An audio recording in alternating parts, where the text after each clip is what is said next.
जहां चढ़ावा चोरी केस में पुलिस का बड़ा एक्शन देखने को मिला है। ट्रस्ट के अधिकारियों समेत 80 लोगों को नोटिस जारी कर दिया गया है और मामले में 140 गवाहों के दर्ज होंगे बयान। बैंक कर्मी रत्नेश और गगनदीप को भी नोटिस जारी कर दिया गया है। गणना और सुरक्षा से जुड़े लोग एसआईटी की रडार पर हैं। आपको हम बता दें कि अयोध्या राम मंदिर चढ़ावा चोरी मामले में जांच एजेंसियों ने अब तक की सबसे बड़ी कार्रवाई कर दी है और इसी केस में पुलिस ने ट्रस्ट से जुड़े अधिकारियों, कर्मचारियों और सुरक्षा कर्मियों समेत करीब 80 लोगों को नोटिस जारी कर दिया गया है। एसआईटी और पुलिस की टीम इस पूरे मामले में 140 गवाहों के बयान दर्ज कराने की तैयारी कर रही है और सूत्रों के मुताबिक नोटों की गिनती से जुड़े बैंक कर्मी रत्नेश और गगनदीप को भी नोटिस भेज दिया गया है। सुरक्षा व्यवस्था में लगी सेंधमारी को लेकर के अब जांच का दायरा तेजी से बढ़ता जा रहा है। जिस तरीके से देखिए राम मंदिर में ये बवाल उठ रहा है, ऐसे में अब पुलिस की जो है बड़ी कार्रवाई देखने को मिल रही है। अमित, देखिए बड़ी कार्रवाई सामने आ गई है जहां बैंक कर्मियों को भी अब घेरने की कोशिश की जा रही है। अमित, सुन पा रहे हैं आप? आ रही है और बैंक कर्मियों से पूछताछ भी जरूरी है क्योंकि देखिए बैंक कर्मियों की भी वहां पर ड्यूटी लगाई गई थी और जिस तरीके से तमाम लोग इस मामले में निकल करके सामने आ रहे हैं उनसे पूछताछ की जा रही है। और देखिए कि साफ तौर पे जिस तरीके से ये मामला बढ़ रहा है, चढ़ावा चोरी का मामला था, उसके बाद तमाम सीसीटीवी फुटेज आई हैं, संदिग्ध फुटेज आई हैं, तो ऐसे में बैंक की बड़ी जिम्मेदारी थी, बैंक की बड़ी भूमिका थी क्योंकि देखिए बैंक की बात करें तो स्टेट बैंक ऑफ इंडिया में ही वहाँ कर्मचारी नियुक्त किए गए थे। तो ऐसे में उन कर्मचारियों की क्या भूमिका रही है, उनकी भूमिकाएं संदिग्ध मानी जा रही है, उनसे पूछताछ की जा रही है। देखिए पुलिस के रडार में जो आ रहा है उससे पुलिस पूरी तरीके से पूछताछ कर रही है और इसीलिए लिस्टिंग की गई है कि ऐसे जो लोग हैं उनसे पूछताछ की जाए।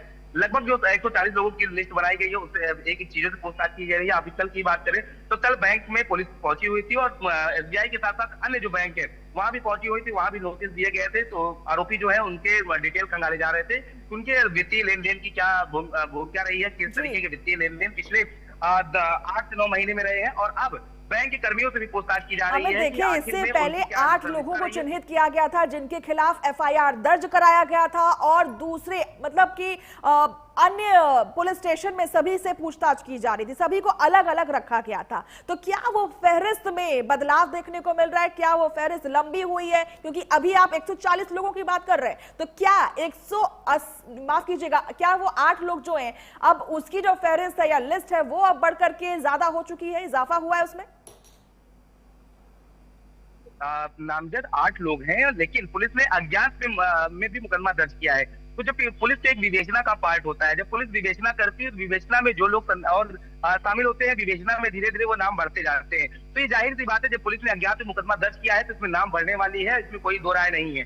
लेकिन पुलिस जो है जिसका भी देखिए फुटेज के आधार सीसीटीवी फुटेज के आधार पर, अन्य सबूतों के आधार पर, अन्य जो साक्ष्य है उसके आधार पर पुलिस जो है अपने विवेचना को आगे बढ़ा रही है। तो विवेचना का ये पार्ट है कि लगातार 140 लोग जो है वो रडार पर है, उनसे पूछताछ की जा रही है।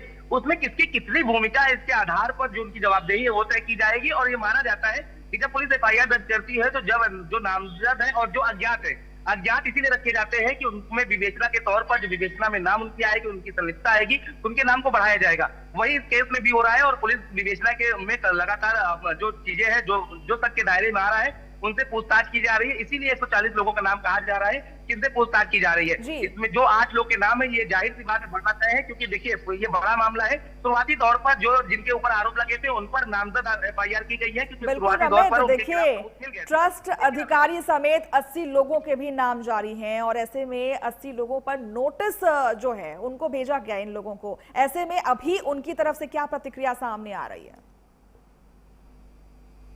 नोटिस सभी को दिया गया है क्योंकि जवाब पूछा जाएगा। देखिए जिम्मेदारी सबकी है, ट्रस्ट की है, बड़े पदाधिकारी की है, चाहे वो कोषाध्यक्ष से लेकर के सचिव महासचिव हो, सबसे पूछा जाएगा। क्योंकि देखिए ट्रस्ट की बात है, ट्रस्ट में सब हर कोई जवाबदेही है, भले ही काम जो है वो एक दूसरे के बटे हों, लेकिन ट्रस्ट में बड़ा सवाल खड़ा हुआ है और ट्रस्ट को लेकर के लगातार सवाल खड़े हो रहे हैं।